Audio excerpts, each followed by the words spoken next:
बाळा, माझं बोलणं ऐकून घ्यायला थोडा वेळ आहे का तुझ्याकडे?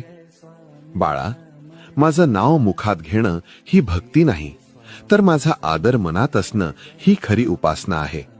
तू देवापुढे हात जोडतोस, पण आईवडिलांशी बोलताना आवाज चढवतोस. गुरूंच्या शब्दाला किंमत देत नाहीस, दुसऱ्याला कमी लेखतोस. असं असेल तर लक्षात ठेव, मी शब्दांचा नाही तर संस्कारांचा देव आहे. जिथे नम्रता नाही तिथे माझी कृपा थांबते.